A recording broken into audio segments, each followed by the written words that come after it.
Don't know if anybody saw that. My heel got stuck in the floor. Hello and welcome back. I hope you had a nice break and you're ready to dive into our fireside chat about the power of startups when they're driven by the opportunity to harness the unique conditions available aboard the International Space Station.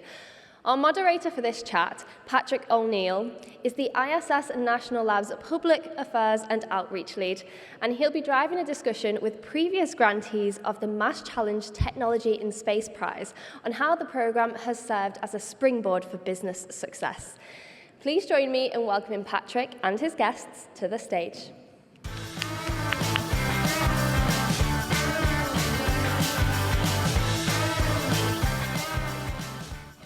Good afternoon. How's everyone doing so far today? Nice. Wow, ISS National Lab table coming in hot. I appreciate that. You keep that energy up. Thank you very much. Well, Jess, thank you for the introduction. Excited to talk with you all today about startups in space. Okay, so part of the role of the ISS National Lab is to enable access and opportunity for a variety of companies, whether that is large or small. And I will admit that as a communications professional, yes, it is exciting when you have the opportunity to work alongside a very large, recognizable company, because that really helps to push the needle a little bit as far as public awareness is concerned.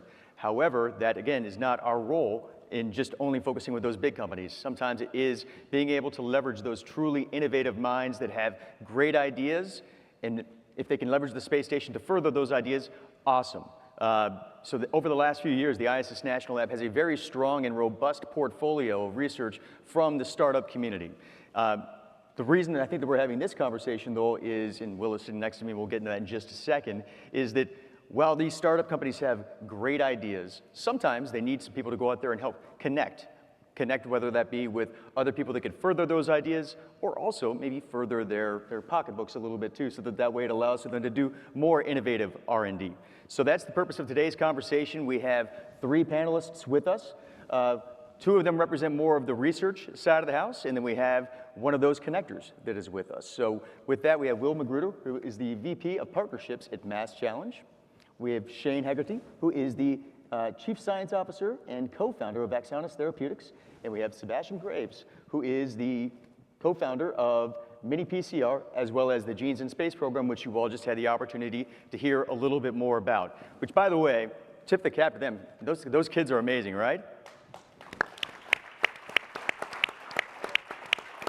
I was telling Sebastian earlier that Anna Sophia, I was like, did she fly in 2016? So it's amazing to see, someone that we had the chance to work with way back in the day, and now see the great things that she's doing. And she was a trailblazer for a lot of these other young researchers that have the opportunity to take advantage of the Genes in Space program, which we will get a little bit more into in just a second. But first, Will, what do you say you and I have a little chit chat? All right. Okay, cool. So, as I mentioned in my opening remarks, startups have demonstrated themselves to be a critical and consistent pipeline for the space station. So we have two existing researchers, but from your position as someone that is kind of a connector in nature, can you talk a little bit about the role of MassChallenge, how it works alongside the startup community, and also how it helps to bridge that gap with maybe the investment side of the house? Yeah, absolutely. So, for any of you that aren't familiar with MassChallenge, we actually operate as a nonprofit. We are headquartered here in Boston, Massachusetts, but actually operate all over the world. And MassChallenge is a nod to the word massive. So we are here to solve the world's massive challenges by building a global ecosystem of innovators and to help startups win.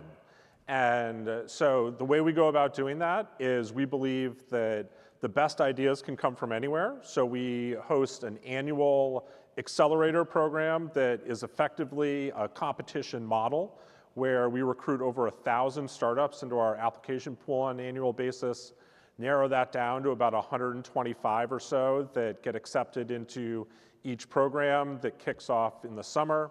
We've since expanded that work into a variety of more specialized accelerator programs, but we've been focused on identifying the next best ideas for research up in space through our early stage program for the past decade.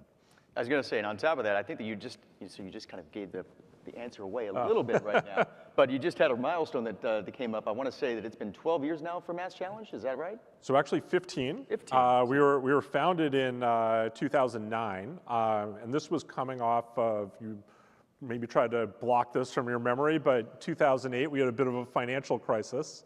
And the founders of MassChallenge, we were actually just chatting about with these two fellows over here, they had this idea that, having seen research labs at MIT and other places like that, knew that there was an opportunity to create more pie. And they truly believed that entrepreneurship and startups were the key to unlocking generational wealth and also like economic development, innovation, et cetera, et cetera.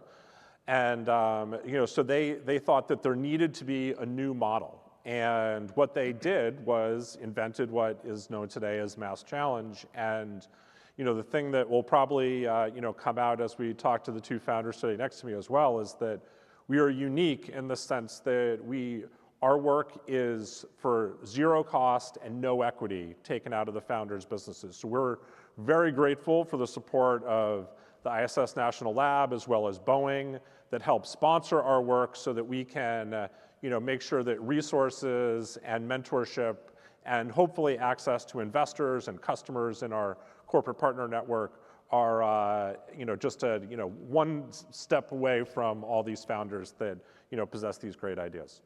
So to that end, about a decade ago, you had some spacey people kind of saunter into your offices and were interested in, again, leveraging the community that you have built through MassChallenge and trying to educate them, maybe they could use the space station themselves. Can you maybe talk a little bit about how this relationship between the ISS National Lab, Boeing, and MassChallenge, kind of developed and, how that has now translated itself for, again, the better part of a decade?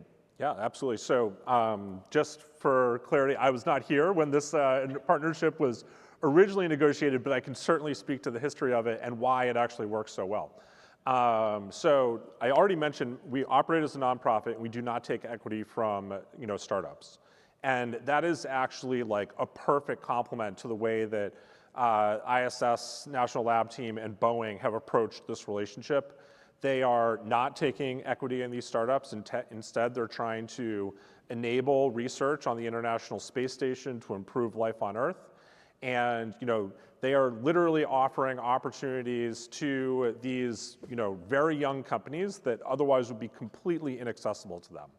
So I always talk about creating a compelling startup value proposition.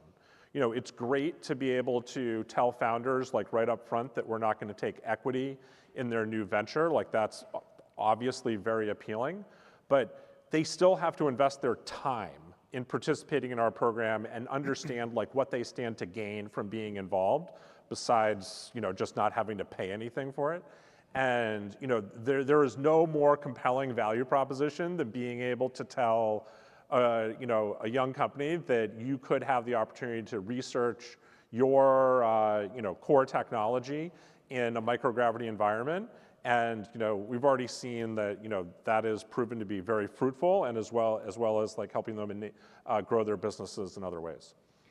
So the Technology in Space Prize, I want to say to date we've had more than 24 companies that have been selected.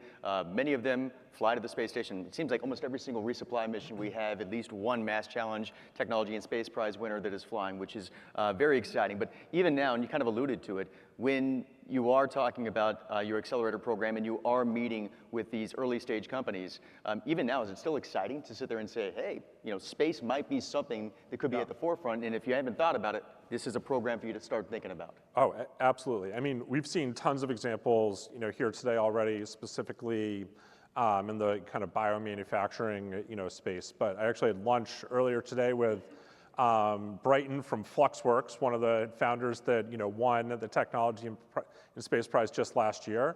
And he's not completely unique, but somewhat unique in the sense that he actually has a piece of hardware that's a frictionless gearbox that operates with magnets. And the story that he was sharing with me that I thought was pretty interesting was, a lot of the stuff that is going to space today in terms of like pure hardware is somewhat antiquated technology. And he's bringing something to the market that's new and different. But the first question he obviously gets when they're thinking about bringing something like that into space, like, well, have you tested it in space? And this program with the National Lab and Boeing is literally giving him the chance to test this in space so that he can confidently answer that question and hopefully, use this technology in any number of applications for, future space commercialization efforts. Perfect. And I think it's also a great opportunity for you to possibly plug the fact that I think we just had the latest round of the Technology and Space Prize that came available, right? Yeah, no, so we do this on an annual basis. We currently have, I guess you could say, 128 startups in the running for the Technology and Space Prize this year. And we'll probably be narrowing that down to the top 10 to 12 or so that will submit concept papers in the next few weeks. And hopefully next year, one or two of them are sitting next to me on this stage, telling about the cool stuff that they'll be testing in the next few years or so. So yeah, and by the way, if you know anyone that you realize could be interested in this, we will have a new application probably in the January, February timeframe next year. So just keep an eye on the MassChallenge.org website, and you can be sure to get involved. And then one thing before I go to Shane and to Sebastian is, and I learned this when I met with you, I want to say last year or 2 years ago. Yep. And again, I had always thought of MassChallenge as something that was specific to Massachusetts, the New England community. It is not. So again, if you are a startup and you're interested in the MassChallenge Startup Accelerator Program, Technology and Space Prize, you don't have to be just from this area, correct? 100%. So we, yes, are headquartered here in Boston, but we recruit from all over the world. 128 startups I just mentioned, probably about 80% of them are US-based entities. The others are international. I believe for this prize, we're only considering US-based companies, or they have to have established, some type of, enterprise in the United States. But, I think my founder friends over here can speak to the fact that you do not necessarily, they've heard about this through other means as well. Awesome. Well, so with that, we're going to kick it over to our two researchers, and I'm going to start, Shane, with you. So what's also interesting too about the both of you is that one of you comes from quote unquote the traditional Technology and Space Prize route, the other comes from a non-traditional route. But nonetheless, it's an opportunity to go out there and say that, again, MassChallenge or things of this nature, they have the opportunity to create avenues for us to be able to leverage stations. So Shane, let's start with you. Let's talk a little bit about Exonus Therapeutics and just the general R&D that your team was initially focused on. Thanks for the invitation today, and it's a pleasure to be here. This is one of the coolest conferences I've ever been to. I'm normally at neuroscience conferences. Exonus Therapeutics develops first and best-in-class therapeutics for neurological disorders. And we're Boston-based. We spun out of Boston Children's Hospital and Harvard Medical School in 2019. And the very first thing we did was to apply for a space on MassChallenge Accelerator program in the summer.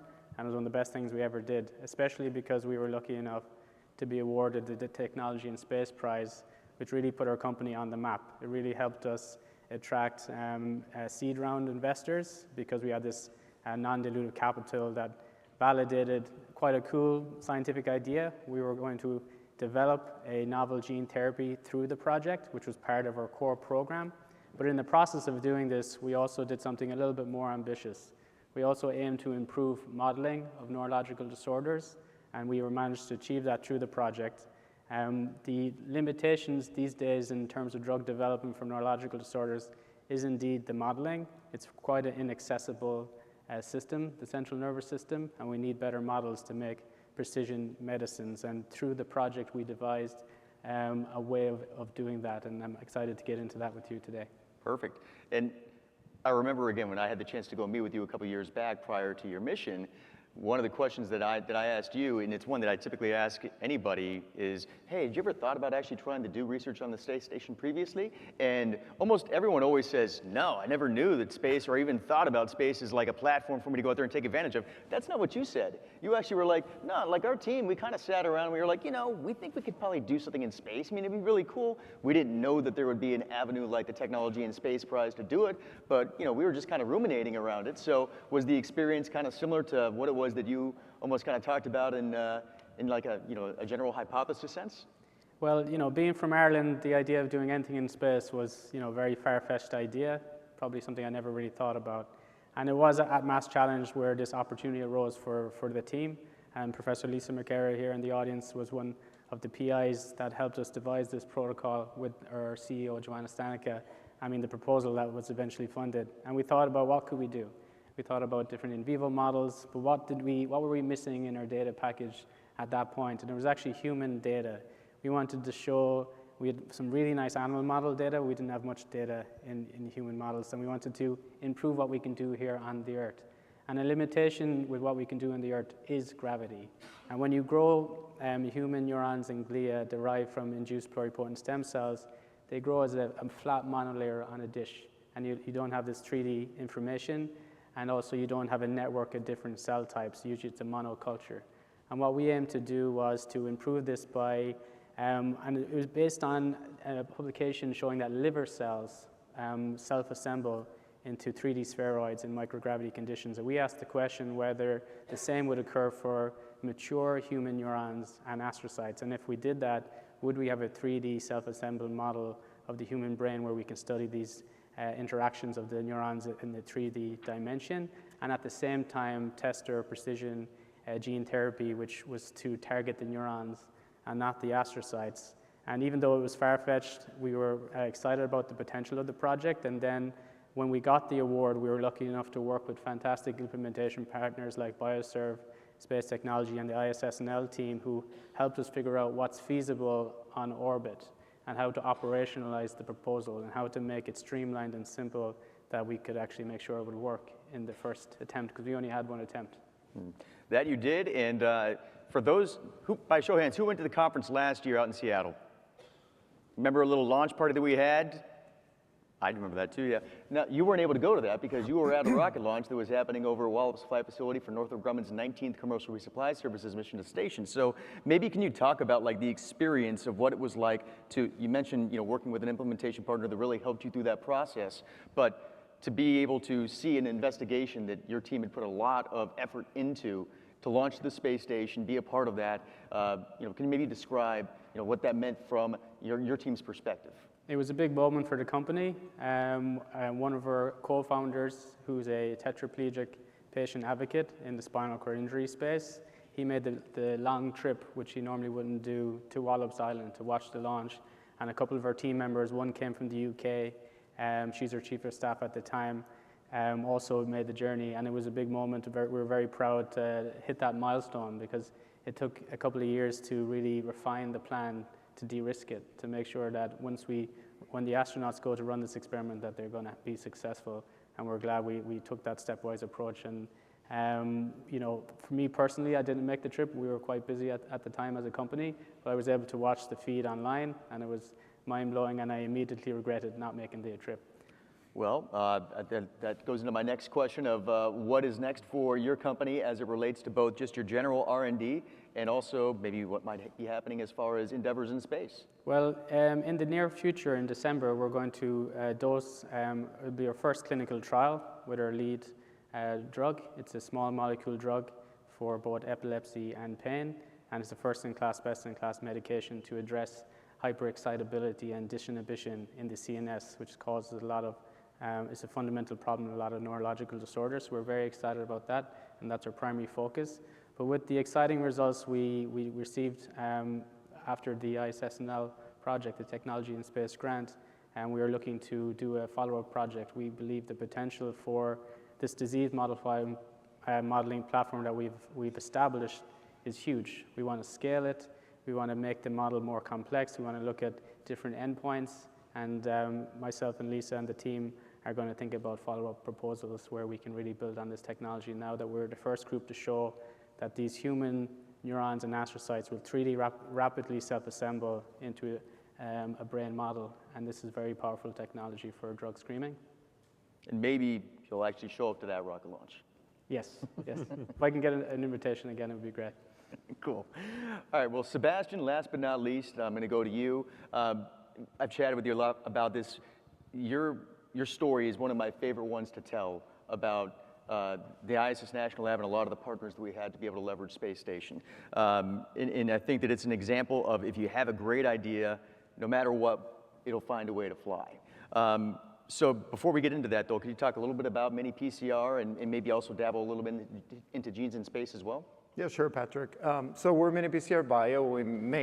We simplify and miniaturize biotechnology tools so they can be accessed by more people in new places, not just professional researchers, but folks on farms trying to contain viral or bacterial outbreaks, people at home trying to learn science in their kitchen sinks, and even the extreme habitat of the International Space Station.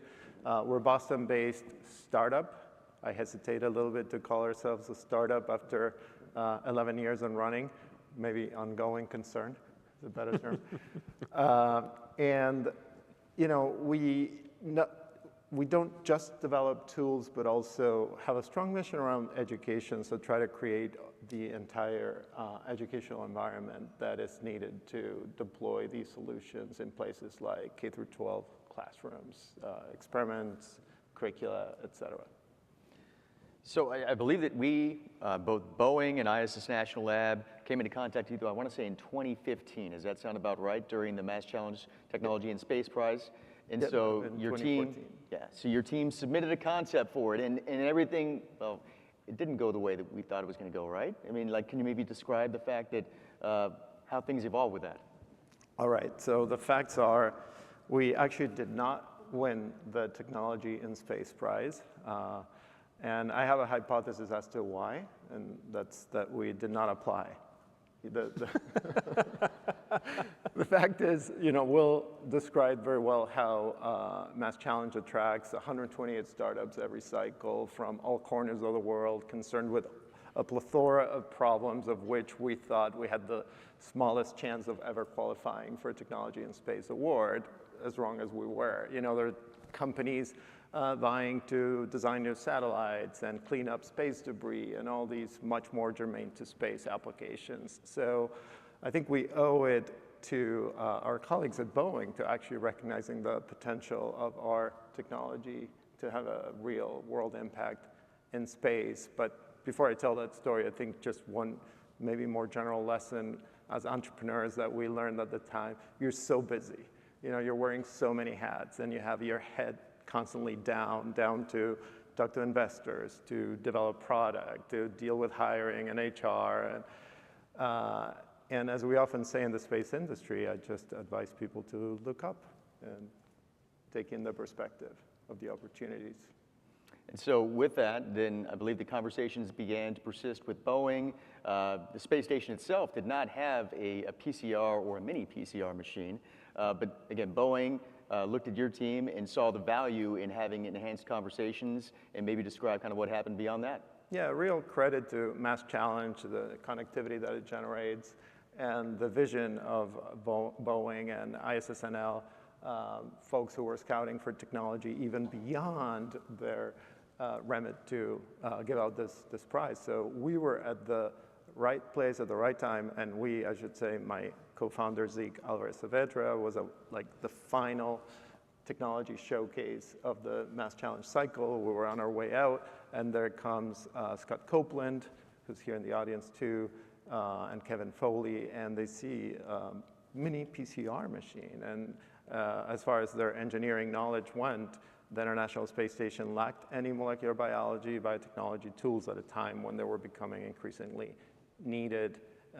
And by quick assessment, I would say just picking up our miniature PCR machine and looking around it with an engineering eye, they saw the potential, and we started conversations that led us to create Genes in Space.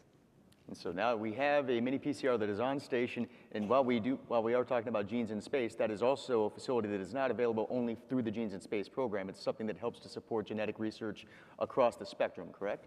Right, we were faced with a daunting task, and I remember the day when Scott and Kevin threw this question at us, is like, well, if we could put your technology in the space station as biologists that you are, what would be the first experiment, the first question you would want to answer? And I remember that feeling like an Atlas V rocket on our shoulders, and after thinking about it for a couple of days, we're like, look, the field is brand new, wide open, and I think in a similar way to how MassChallenge founders recognized the opportunity in 2008 to source innovation from startups and budding ideas from the community. We said, let's just turn this around and throw that question at the source of curiosity that we had access to, and we tapped into high school students to answer that question.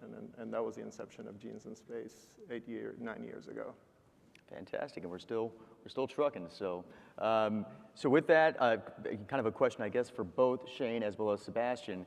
For those that are in the audience that maybe are not part of the space station community just yet, or those that maybe are through the MassChallenge community, would you have any recommendations for startups or for early stage companies that have a desire or interest in sending something to the space station? I think, the whole research community globally needs to go through this exercise, which is, if you were to run an experiment in space, how would your system or model or expertise, what could you push the boundaries of what your field is able to do by leveraging microgravity conditions? And that's what the technology in space did for us. It made us do this thought experiment, something we wouldn't do normally. And what we realized by doing just a little bit of reading was how we can advance human models of the brain beyond what's currently possible on the Earth. And that's amazing. I think that every industry should have that practice. And the Technology in Space Prize was a catalyst for us. But I'd love if everybody went through that thought experiment. I guess, Will, kind of a similar thread to you. I mean, again, you're more from the MassChallenge side of the house, but are there, when you're dealing with early stage companies, whether it is the Technology in Space Prize or just across the Startup Accelerator program in general, what are kind of general recommendations that you have for those? Yeah, I mean, I think I mentioned earlier, we pride ourselves on being this global network of innovators, and the price that we ask founders to pay is to give us their time. And I think as they both demonstrate, especially Sebastian's story, having that conversation with Kevin and Scott about how would you potentially experiment on something in space? Like, you have to have as many of those conversations as possible. There's music video I really like, and it's actually a TED Talk now by OK Go. And it really just talks about how they conceptualize these really abstract music videos that they create by always kind of looking at things a little bit differently. Mm-hmm. And I think that is the beauty of the MassChallenge ecosystem, is that you can have 100 conversations with people that will look at your technology just a little bit differently, and it might just inspire that breakthrough moment. Awesome. And I'm being flagged that we're just about ready to close things off here, but I'm going to do my final question. It's a fun little question that I like to pose. 10 years from now, what does research in low Earth orbit look like, and do you believe your companies will be involved in that space environment?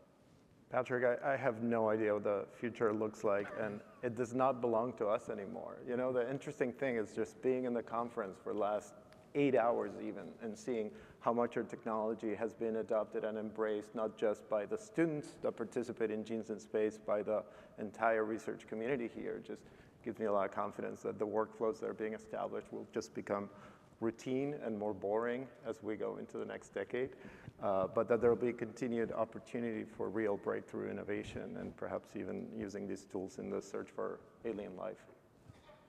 Shane, what about you? And what I hope to see is that we can prove that we can make this personalized model of each individual patient's organoids of the brain, and then model their pathology and develop precision medicines for their individual disorder. Seems to be a pretty common topic today from a lot of the researchers here. So, Will, how about you? We'll finish off. Yeah, I think my closing thought would simply be that I definitely hope MassChallenge is a part of the world of space commercialization in the next 10 years. Obviously, we're not bringing the technology to space, but we're helping to discover it. And I would love to see more partners like Boeing step up and help small businesses get their technology to space by sponsoring this important research. Fantastic. Well, thank you all so much. I greatly appreciate it. Thank you all for joining us today. Also, again, want to give a shout out to our friends over at Boeing, again, who have been proud sponsors of the Technology in Space Prize. So again, thank you all so much. Enjoy the rest of the conference.